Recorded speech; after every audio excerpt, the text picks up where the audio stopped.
உம் கை பிடிச்சு நடக்க, உம் தோள் மீது சாய, தினம் உம்மோடு பேச, நானும் சித்தம் செய்ய. என் வாழ்வெல்லாம் நீரே, என் வழியெல்லாம் நீரே, என் பலனெல்லாம் நீரே, எனக்கெல்லாமே நீரே. இயேசுவே என் நேசரே, என் வாலிபம் உமக்காகவே.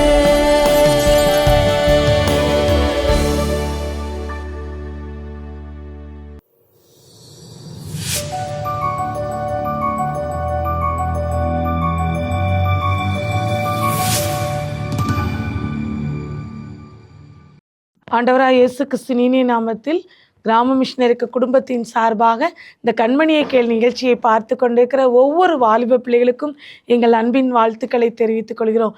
நீங்கள் ஒவ்வொரு வாரமும் இந்த கண்மணியை கேள் நிகழ்ச்சியை யூடியூப் மூலமாக நீங்கள் பார்க்கலாம். ஒவ்வொரு நாளும் வாலிப பிள்ளைகளுக்கான இந்த கண்மணியை கேள் என்று சொல்ல ஸ்பெஷல் ப்ரோக்ராமை ஆமேன் வில்லேஜ் டிவியில் தினந்தோறும் 6:30 மணிக்கு நாங்கள் போடுவோம்.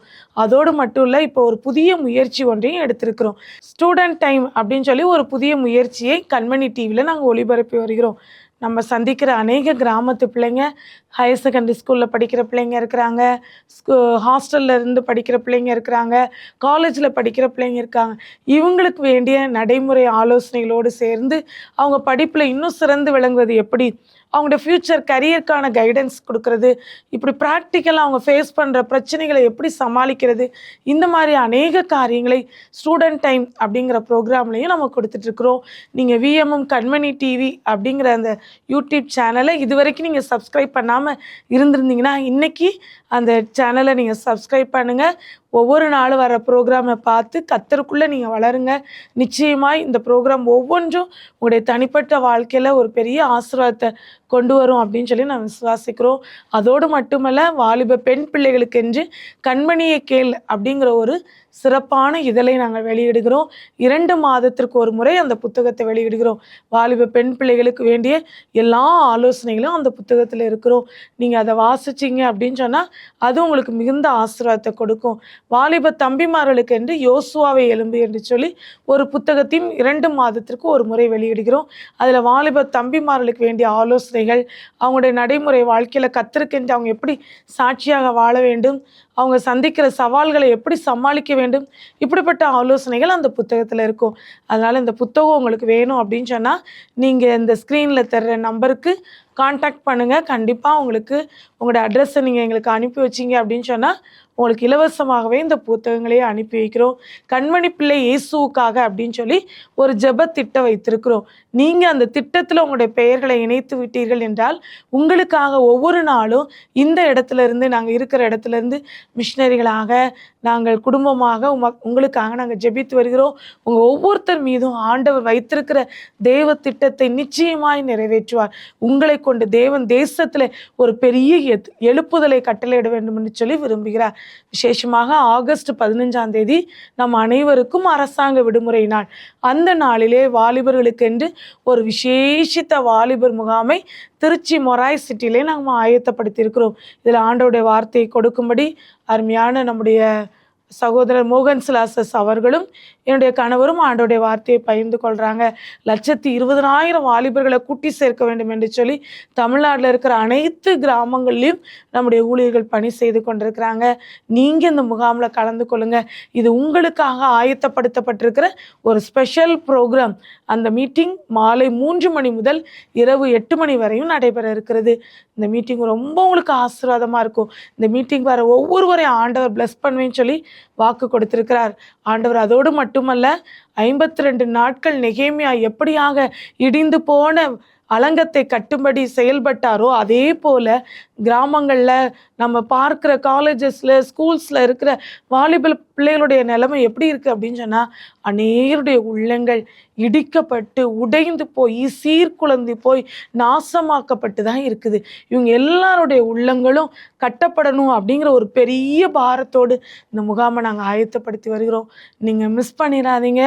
நீங்கள் மட்டும் இல்லை, உங்கள் கிளாஸ் ஃப்ரெண்ட்ஸ், உங்கள் ஸ்கூல் ஃப்ரெண்ட்ஸ், இன்னும் உங்கள் காலேஜ் காலேஜ் ஃப்ரெண்ட்ஸ், உங்கள் சபையில் இருக்கிற ஃப்ரெண்ட்ஸ் எல்லாரையும் கூட்டிகிட்டு நீங்கள் ஒரு பெரிய குரூப்போடு நீங்கள் இந்த முகாமுக்கு வாங்க.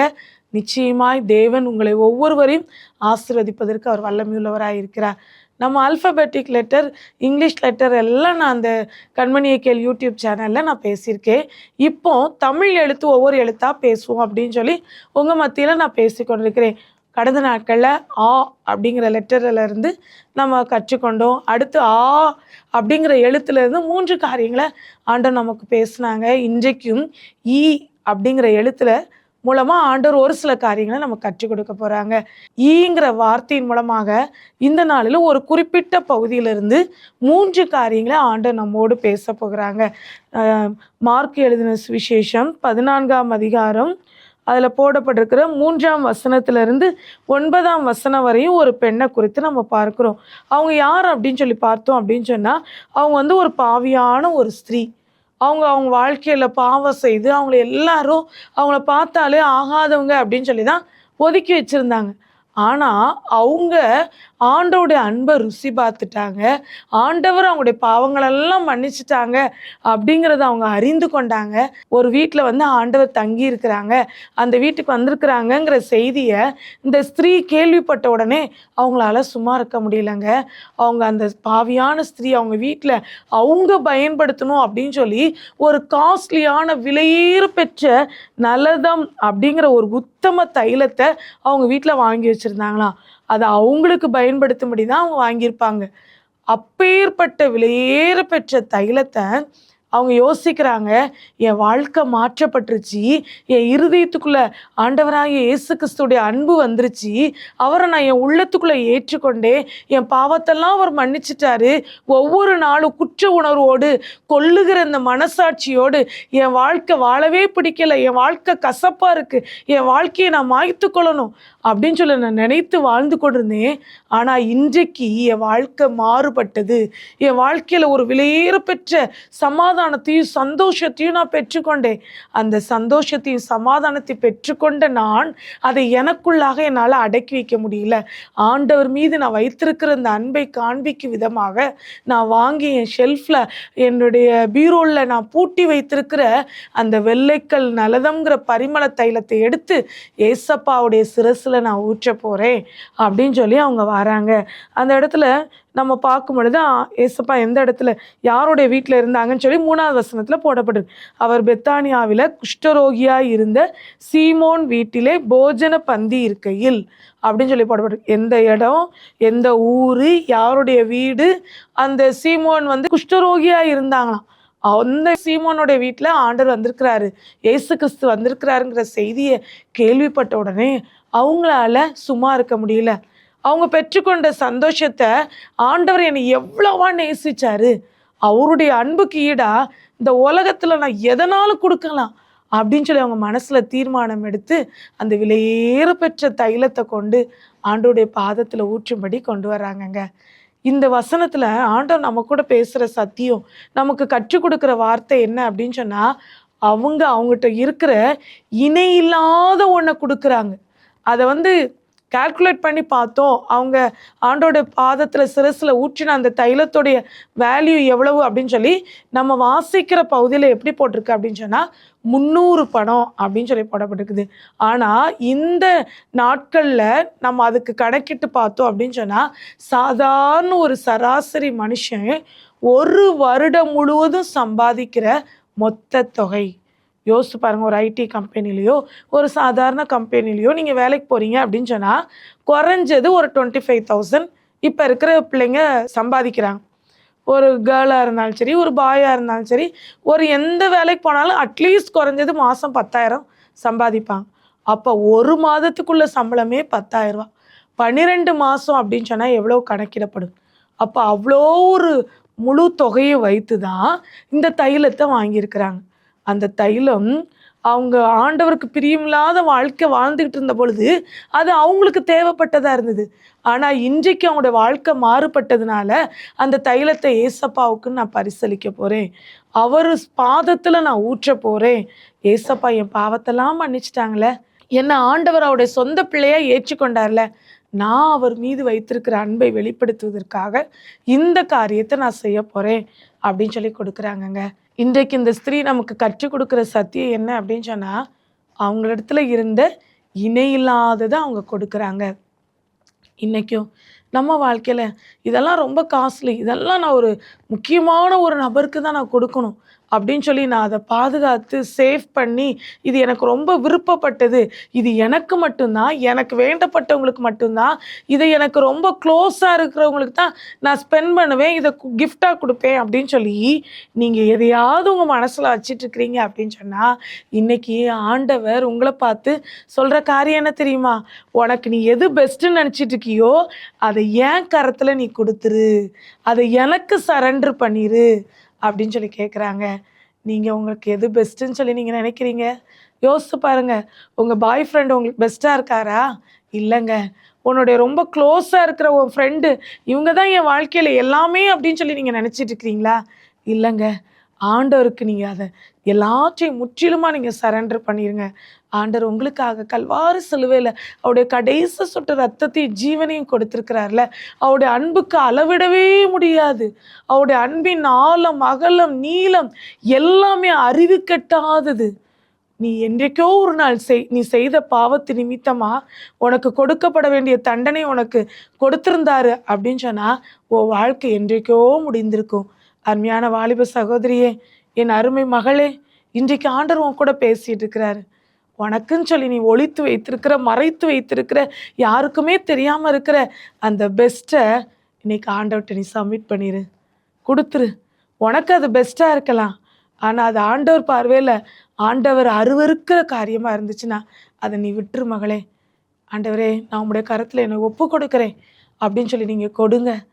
மறுபடியும் உன்னுடைய பாவ வாழ்க்கையை நீ தொடராத. இன்றைக்கு ஆண்டவர் உன் கூட பேசுகிறாரு அப்படின்னு சொன்னால், அவருடைய அன்புக்கு ஈடாக இந்த உலகத்தில் நீ எதை செலுத்தினாலும் அவருடைய அன்புக்கு ஈடாகவே ஈடாகாதுங்க. அவர் உன்னை அவ்வளவா நேசிக்கிறாரு. அவர் உன்னை எவ்வளோ நேசிக்கிறாரு. அவருக்காக நீ இதை விட்டு கொடுத்துட மாட்டியா? நீ தொடர்பு வைத்திருக்கிற இந்த நபரை நீ விட்டு கொடுத்துட மாட்டியா? இன்னைக்கு அந்த அன்பு உன்னை தேடி வந்திருக்கு. இயேசுவின் அன்பு உன்னை தேடி வந்திருக்குது. தேடி வந்திருக்கிற இயேசுவினுடைய கரத்தில் உன் இருதயத்தை திறந்து, இயேசுவே என் உள்ளத்துக்குள்ளே வாங்கப்பா, என்னை உம்மை விட்டு தூரமாக்குகிற இந்த நபர் எனக்கு வேண்டாம், உம்மை விட்டு தூரமாக்குகிற இந்த தொடர்பு எனக்கு வேண்டாம் அப்படின்னு சொல்லி 100% நீ உன் லைஃப்பை ஆண்டவர்கிட்ட நீ சப்மிட் பண்ணிடு. அதுதான் ஆண்டவரோட இடத்துலேருந்து எதிர்பார்க்குற ஒரு பெஸ்ட்டு கிஃப்ட்டுங்க. உன் லைஃப்பை 100% நீ உன் வாழ்க்கையை நீ சப்மிட் பண்ணிட்ட அப்படின்னு சொன்னால், அது நீ ஆண்டவருக்கு கொடுக்குற இணையில்லாத பரிசு. அந்த ஸ்திரீ ஒரு விலையேற பெற்ற தைலத்தை ஆண்டவருடைய சிரசின் மீது ஊற்றினது போல நீ உன் வாழ்க்கையை முழுவதுமாக ஆண்டவர் கொடுத்துட்ட அப்படின்னு சொன்னால், அது ஆண்டவருடைய பார்வையில் நீ கொடுக்குற ஒரு இணையில்லாத பரிசு. அந்த பரிசை பெற்றுக்கொள்ளும்படி அவர் வாஞ்சியோடு உன் பக்கத்தில் உட்கார்ந்துருக்கிறார். உன்னோடு அவர் பேசி கொண்டிருக்கிறார். அவருடைய அன்புக்கு நீ இதை கொடுத்துட மாட்டியா? அவர் எவ்வளவா உன்னை நேசிக்கிறார். நீ நினைக்கிற இந்த காரியெல்லாம் அற்ப காரியம், இதை நீ விட்டுரு. ஆண்டவரிடத்துல முழுசுமா நீ வந்துட்ட அப்படின்னு சொன்னால் ஆண்டவர் உன்னை பிளஸ் பண்ணுவார். ரெண்டாவது, அந்த தைலத்தை ஆண்டோடைய சிரசில் ஊற்றும் பொழுது அவளை சூழ்ந்திருக்கிறவங்க எல்லாம், அவங்க கூட இருக்கிறவங்க சீஷர்கள் இருக்கிறாங்க, வெளியிலேருந்து வந்திருக்கிற ஜனங்கள் இருக்கிறாங்க. அவங்கெல்லாம் 4வது வசனத்தில் சொல்கிறாங்க, அப்பொழுது சிலர் தங்களுக்குள்ளே விசனம் அடைந்து, இந்த தைலத்தை இப்படி வீணாய் செலவழிப்பானேன், இதை 300 பணத்துக்கு அதிகமான கிரயத்துக்கு விற்று தரித்திரருக்கு கொடுக்கலாமே அப்படின்னு சொல்லி சொல்கிறாங்க. அவங்க அந்த நாளில் சுற்றி இருக்கிற ஜனங்கள் சொன்ன வார்த்தையெல்லாம் கேட்டிருந்தாங்க அப்படின்னு சொன்னால் இந்த காரியத்தை செய்ய முடியாது. அவங்க சொல்கிறாங்க, இந்த 300 பணத்துக்கு இவ்வளோ காஸ்ட்லியான தைலத்தை நீ எடுத்து இங்கே வீணா நீ செலவழிக்கிறியம்மா, இதை கொண்டு போய் நீ விற்று அந்த அமௌண்ட்டை வச்சு நீ தரித்திரருக்கெல்லாம் நீ சாப்பாடு கொடுத்துருக்கலாம், அவங்களோட தேவைகளை சந்திச்சிருக்கலாம் அப்படின்னு சொல்லி அவங்கள முறுமுறுத்து பேசுகிறாங்க. இன்றைக்கும் நம்ம ஆண்டவருக்காக செயல்படும் பொழுது நம்மளை சுற்றிலும் இருக்கிற கூட்டங்கள் நம்மளை ஏளனமாக பேசுவாங்க.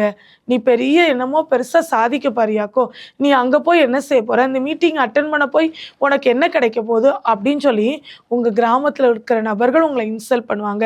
உன் கூட படிக்கிற பிள்ளை உன்னை இன்சல்ட் பண்ணும். நீ யார் ஏளனமாக பேசினாலும் சரி, யார் நீ செய்கிற இந்த காரியத்தை குறித்து உன்னை குறைத்து மதிப்பிட்டாலும் பரவாயில்ல, நீ செய்கிற காரியத்தை குறித்து முறுமுறுத்தாலும் பரவாயில்ல, நீ அதெல்லாம் தாண்டி என்ன செய்யணும்? ஆண்டவருக்காக நீ செயல்படணும். ஒருவேளை இந்த வார்த்தையை கேட்டுக்கொண்டிருக்கிற வாலிப தங்கச்சி, நீ மட்டும் இயேசுவை ஏற்றுக்கொண்டிருக்கலாம். ஆனால் உன் கூட படிக்கிற மற்ற பிள்ளைங்கள்லாம் இயேசுவை அறியாதவங்களா இருந்தாங்க அப்படின்னு சொன்னால், நீ இந்த முகாமுக்காக அவங்களெல்லாம் கூட்டிகிட்டு வரக்கு நீ பிரயாசம் எடு. அப்படி நீ பிரயாசம் எடுக்கும் போதுல உன்னை ஒரு சிலர் காயப்படுத்தலாம், உன்னை ஒரு சிலர் வேதனைப்படுத்தலாம். இவங்க செஞ்ச காரியம் மற்றவங்களை விசனமடைய வச்சுச்சான். அப்போது இதே போல் நீ செய்கிற காரியத்து நிமித்தமாக மற்றவங்க விசனம் அடையலாம். ஆனால் அதெல்லாம் நீ பெருசாகவே எடுக்காத. நான் எப்படி இயேசுவை ஏற்றுக்கொண்டு நான் கர்த்தருக்குள்ள நான் எவ்வளோ சந்தோஷமாக இருக்கிறேன், இந்த சந்தோஷத்தை இவங்க பெற்றுக்கொள்ளலையே, இவங்களுக்கு இந்த இதுலேருந்து சந்தோஷம் கிடைச்சிடாதான்னு சொல்லி போதை மருந்தை உட்கொள்கிறாங்களே, அவங்க இப்படிப்பட்ட ஒரு துன்மார்க்கமான ஆபாசமான காட்சிகளை பார்த்து தங்களுடைய டைமை வேஸ்ட் பண்ணுறாங்களே, அவங்கள நேசிக்கிற ஒருத்தர் இருக்கிறாருங்கிறத அவங்க அறிஞ்சிருந்தாங்கன்னா இப்படிப்பட்ட தவறான பழக்கத்துக்கு அவங்க அடிமையாக மாட்டாங்களே அப்படின்னு சொல்லி அந்த பிள்ளைகளை ஆதாயப்படுத்தும்படி நீ எடுக்கிற இந்த முயற்சியை பார்த்து உன்னை ஒரு கூட்டம் எதிர்க்கலாம், உன்னை ஒரு கூட்டம் ஏளனமாய் பேசலாம். ஆனால் இதை பார்த்து நீ சோர்ந்து போயிடாத. இடர்கள் மத்தியிலும் இந்த ஸ்திரீ செயல்பட்டாள், பாவியான அந்த பெண் செயல்பட்டாங்க. இன்னைக்கு நமக்கும் இடர்கள் வருவது நிச்சயம். ஆனால் அந்த இடர்களை தாண்டி நம்ம செயல்படணும். நமக்கு இப்படிப்பட்ட ஒரு நெருக்கம் இருக்குது, இந்த பிரச்சனையெல்லாம் தாண்டி நான் எதுக்கு இவங்களெல்லாம் கஷ்டப்பட்டு நான் கூட்டிகிட்டு வரணும், எங்கள் கிராமத்துக்காக நான் ஏன் ஒவ்வொரு வீடாக போய் வாலிபர்களை நான் திரட்டணும், இவங்களுக்காக நான் ஏன் ஒரு வேன் பிடிக்கணும் அப்படின்லாம் நீ சொல்லி நினைக்காத.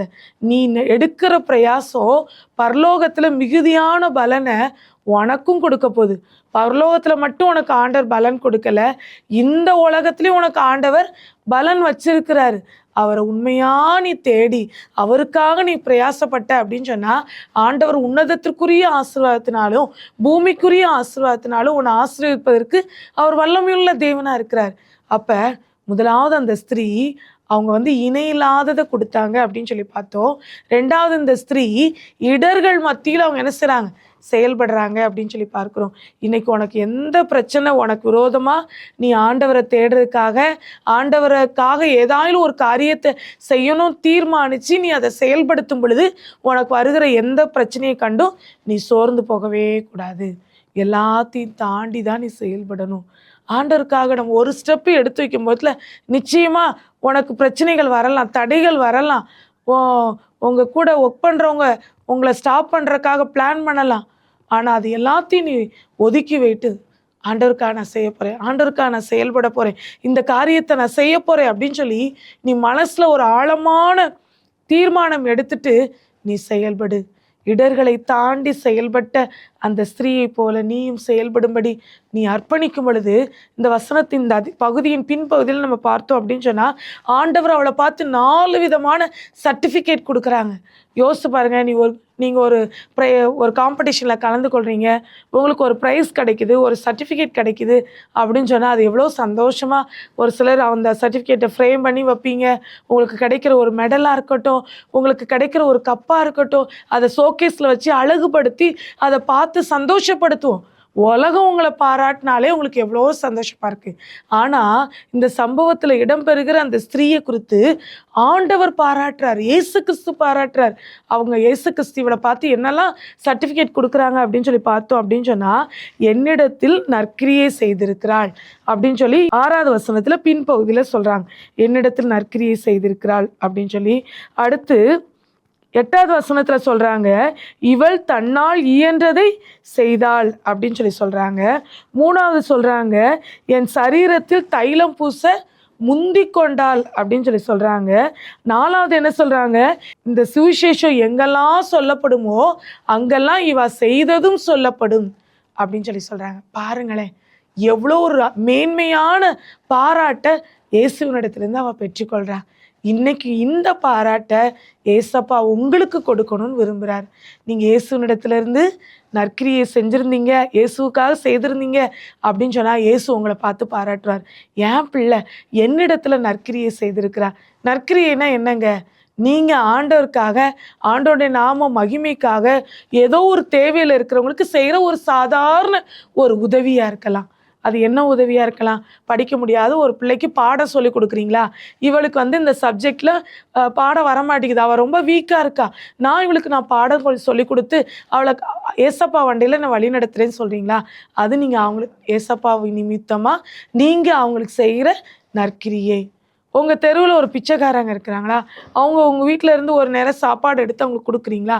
நீங்கள் அந்த பிச்சைக்காரங்களுக்கு செய்கிற ஒரு நற்கிரியை. அந்த வேதத்தில் நம்ம பார்க்கும் பொழுது தொர்க்காள் அப்படின்னு சொல்லி ஒரு பெண்மணியை குறித்து போடப்பட்டிருக்குது. அவங்களோட இன்னொரு பேர் தபீத்தாள். அவங்க அப்போஸ்தலர் 9ஆம் அதிகாரத்தில் வர்றாங்க. அவள் வந்து தான தர்மங்களையும் மிகுதியாய் செய்து வந்தாள் அப்படின்னு சொல்லி போடப்பட்டிருக்குது. நிறைய பேருக்கு அவள் தெரிஞ்ச தொழிலே ட்ரெஸ்ஸு தைச்சி கொடுக்குறது தான். அந்த நாட்களில் இப்போ மாதிரி மிஷின்லாம் கிடையாது. அவங்க கைட்டே தான் அங்கிகளை தைச்சிருக்காங்க, ஆடைகளை தைச்சிருக்கிறாங்க. ஆனால் அநேக விதவைகளுடைய பிள்ளைகளுக்கு அவங்க செய்திருக்கிறாங்க. அப்போ அதை பாராட்டி மரித்து போன தபீத்தாளுடைய வாழ்க்கையில் ஆண்டவர் மறுபடியும் அவளை உயிர்ப்பிச்சு அவளுக்கு ஜீவனை கொடுக்குறாங்க. அப்போ யாரெல்லாம் ஆண்டவருக்காக நற்கிரியை செய்கிறாங்களோ அவங்க எல்லாருடைய வாழ்க்கையிலையும் ஆண்டவர் நன்மை செய்வார். இந்த ஸ்திரீ ஆண்டவரிடத்துல இந்த நற்கிரியை செய்தாள் என்று சொல்லி பாராட்ட பெற்றுக்கொண்டாங்க. அதோடு மட்டுமல்ல, அவள் தன்னால் இயன்றதை செய்தாள் அப்படின்னு சொல்லி ஆண்டவர் அவளை பாராட்டுறாங்க. அவளுக்கு என்ன முடியுமோ அதை அவள் செஞ்சிட்டா. இன்னைக்கு நம்மகிட்டையும் ஆண்டவர் எப்படி எதிர்பார்க்கிறாரு அப்படின்னு சொன்னால், இதெல்லாம் எனக்கு தெரியாது, இப்படிலாம் என்னால் உதவி செய்ய முடியாது அப்படின்னு சொல்லி நீங்கள் மற்றவங்களோட கம்பேர் பண்ணி இவங்கள போல் பாட தெரியாது, இவங்கள போல் எனக்கு ஒர்ஷிப் பண்ண தெரியாது, இவங்கள போல் முன்னாடி நின்று ஒரு ஸ்பீச் கொடுக்க தெரியாது அப்படின்னு சொல்லி நீங்கள் நினைக்கிறீங்களா? இல்லைங்க. உங்களால் என்ன முடியுமோ அதை நீங்கள் இயேசுவுக்காக செய்தால் போதும். இந்த ஸ்திரீ அப்படி தான் செஞ்சுருக்கிறாங்க. இயன்றதை செய்தால் அப்படின்னு சொல்லி போடப்பட்டிருக்கு. இன்னைக்கு உங்களுக்கு என்ன முடியுமோ அதை நீங்கள் செய்யுங்க.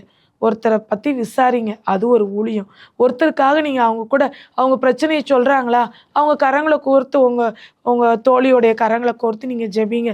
இப்போ நான் ஜெபிக்கிறேன், உன் மனசில் இருக்கிற பாரம் எல்லாம் போயிடும். உங்கள் அப்பா குடிக்கிறாங்களா, உனக்கு இப்படி ஒரு பிரச்சனை இருக்கா உன் சரீரத்தில், இப்போ நம்ம 2 பேரும் சேர்ந்து ஏசப்பாட்ட ஜெபிப்போம், ஏசப்பா உனக்கு அற்புதம் செய்வார் அப்படின்னு நீங்கள் ஜெபிச்சு ஒரு ஆலோசனை கொடுங்களேன். இது நீங்கள் ஆண்டவருக்காக செய்கிற உங்களால் இயன்ற பங்களிப்பு. அந்த ஸ்திரீ எப்படி தன்னால் இயன்றதை செய்தாலோ, இன்றைக்கு உங்களால் இயன்றதை நீங்கள் இயேசுவுக்காக செய்யும்படி உங்களுடைய வாழ்க்கையை அர்ப்பணிங்க. ஒருவேளை உங்களுக்கு கைப்பிரதி உங்கள் கையில் இருக்குது அப்படின்னு சொன்னால், ஒரு நாளைக்கு ஒரு நபருக்காவது ஒரு கைப்பிரதி ஊழியத்தை நீங்கள் செய்யலாம். ஒரு நபருக்கு இயேசுவை பற்றி நீங்கள் அறிவிக்கலாம். இது உங்களால் இயன்ற பணி. ஒரு 10 நிமிஷமோ ஒரு காண்பலி நேரமோ இந்த முகாமிற்காக ஜெபிக்கும்படி இன்றைக்கு ஒரு தீர்மானம் எடுங்க. இது இன்றைக்கு நீங்கள் உங்களால் இயன்ற ஒரு ஜெப ஊழியமாக இருக்கலாம்.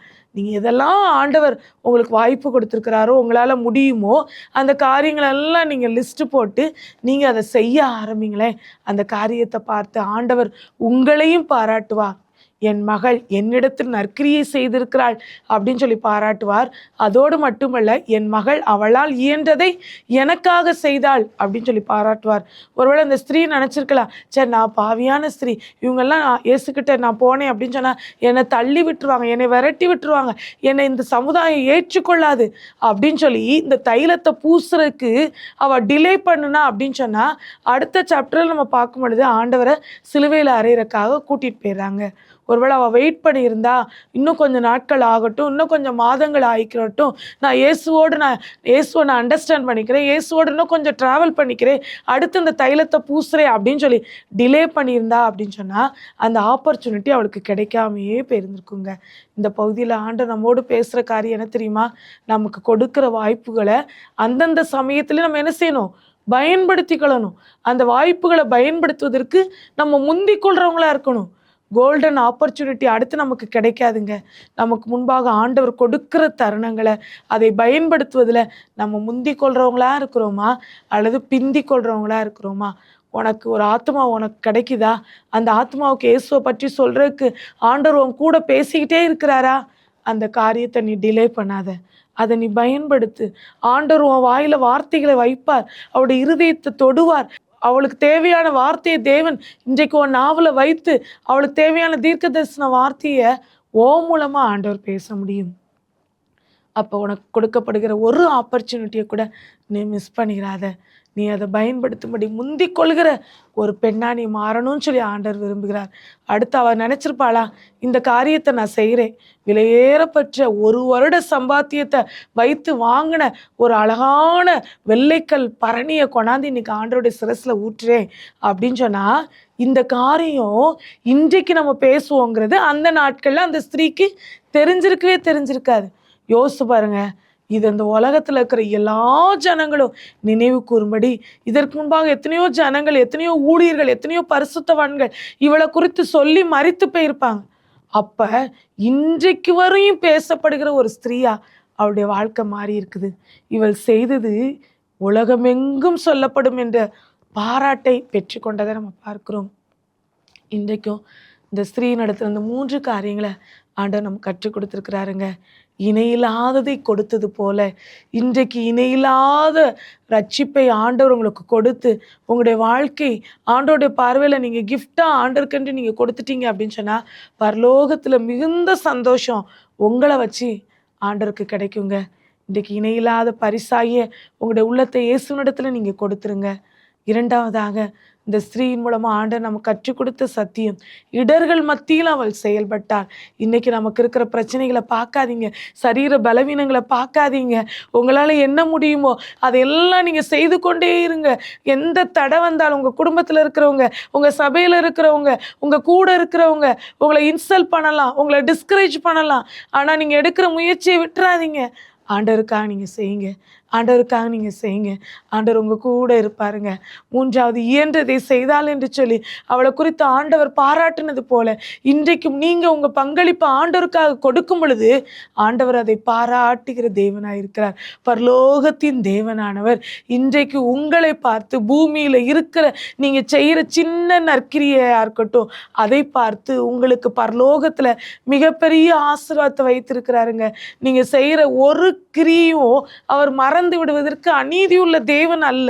நீங்கள் படுகிற எல்லா பிரயாசங்களையும் அவர் அறிந்து வைத்திருக்கிறார். அதில் பரலோகத்தில் உங்களுக்கு மிகுதியான பலனோடு அவர் உங்களை வெல்கம் பண்ணுறதுக்காக அவர் ஆவல் உள்ளவராக இருக்கிறார்.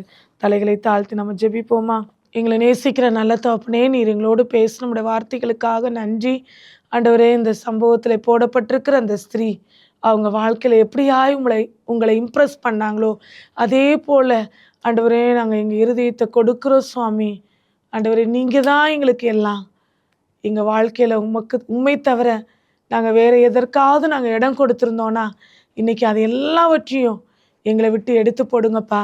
இந்த வார்த்தையை கேட்டுக்கொண்டிருக்கிற ஒவ்வொரு கண்மணி பிள்ளைகளையும் உங்களுடைய கரத்தில் அர்ப்பணிக்கிறோம். அவங்கள வாழ்க்கையில் கரைப்படுத்துகிற, உண்மை துக்கப்படுத்துகிற ஏதோ ஒரு காரியத்துக்கு அவங்க இடம் கொடுத்துருந்தாங்கன்னா இன்றைக்கி அது எல்லாவற்றையும் அவங்கள இடத்துலேருந்து நீங்கள் அகற்றி விடுங்க சுவாமி. ஆண்டவரை, விலையேற பெற்றதை அந்த ஸ்திரீ உமக்காக கொடுத்தது போல எது விலையேற பெற்றதுன்னு சொல்லி நினைக்கிறாங்களோ அது எல்லாம் உங்கள் பார்வையில் அது அற்ப காரியம் சுவாமி. அதை உமக்காக கொடுக்கும்படி ஃபுல்லாக அவங்க கம்ப்ளீட் சரண்டர் உங்கள் சமூகத்தில் அவங்க தங்களை முழுவதுமாய் தாழ்த்தும்படி கர்த்தர் அவங்களுக்கு கிருபை தருவீரான்னு சொல்லி நாங்கள் ஜெபிக்கிறோம். இடர்களை தாண்டி செயல்பட்ட அந்த பெண்ணை போல ஒவ்வொரு வாலிப பெண்களும் இந்த நாளில் உமக்காக செயல்படட்டும், உம்முடைய நாம மகிமைக்காக செயல்படட்டும். அப்படிப்பட்ட உள்ளங்களோடு இருக்கிற ஒவ்வொரு பிள்ளைகளையும் கர்த்தர் நீர் ஆசீர்வதிப்பீராக. இயன்றதை செய்தாள் என்று சொல்லி, என்னிடத்தில் நற்கிரியை செய்திருக்கிறாள் என்று சொல்லி, தைலம் பூச முந்தி கொண்டாள் என்று சொல்லி, இந்த சுவிசேஷம் எங்கெல்லாம் சொல்லப்படுமோ அங்கெல்லாம் இவள் செய்ததும் சொல்லப்படும் என்று சொல்லி இவளை குறித்து நீங்கள் பாராட்டினீங்களே, இதே போன்ற பாராட்டை எங்களுடைய பிள்ளைங்கள் உங்களிடத்திலிருந்து பெற்றுக்கொள்ளணும் சுவாமி. இம்மையிலும் பெற்றுக்கொள்ளணும், மறுமையிலும் பெற்றுக்கொள்ளணும். இந்த மேலான ஆசீர்வாதத்தை எங்கள் பிள்ளைங்க ஒவ்வொருவருக்கும் நீங்கள் தாங்க. இவங்க எதிர்பார்க்கிற எல்லா நன்மைகளும் இயேசுவின் நாமத்தினாலே இப்பொழுது எங்கள் பிள்ளைகளுக்கு உண்டாகட்டும் என்று சொல்லி ஜெபிக்கிறோம். வேலையில்லாத பிள்ளைகளுக்கு வேலை வாய்ப்பை உண்டாக்குங்கப்பா, தாங்கப்பா. திருமண காரியம் தடைபட்டிருக்கிற பிள்ளைகளுடைய வாழ்க்கையில் திருமண காரியத்தை ஏற்படுத்தி கொடுங்கப்பா. மேற்படிப்பு படிப்பதற்கு வேண்டிய தேவைகளை சந்திங்க சுவாமி. அவங்களுடைய குடும்பங்களை கட்டுங்கப்பா. குறைவுகள் எல்லாம் கிறிஸ்து இயேசுவுக்குள் நிறைவாகட்டும் என்று சொல்லி ஜெபிக்கிறோம். கர்த்தருடைய கரம் அவர்களோடு கூட இருக்கட்டும். கர்த்தர் அவளை ஆசீர்வதிப்பீராக. அநேகருக்கு ஆசீர்வாதமாய் எங்களுடைய கண்மணி பிள்ளைகள் ஒவ்வொருவரையும் ஆசீர்வதித்து அநேகருக்கு ஆசீர்வாதமாக வைத்தருளுவீரா என்று சொல்லி ஜெபிக்கிறோம். தேவ கிருபை, தேவ சமாதானம், தேவ பாதுகாப்பு, தேவ சுகம் ஒவ்வொருடைய குடும்பங்களிலும் அவங்களுடைய உள்ளங்களிலும் இருக்கட்டும் என்று சொல்லி இயேசுவின் நாமத்தினாலே வாழ்த்தி ஆசீர்வதிக்கிறோம். பெரிய காரியங்களை செய்யுங்க. உங்கள் நாமத்தை மகிமைப்படுத்துங்க. இயேசு மூலம் ஜெபம் கேளும் நல்ல பிதாவே, ஆமீன்.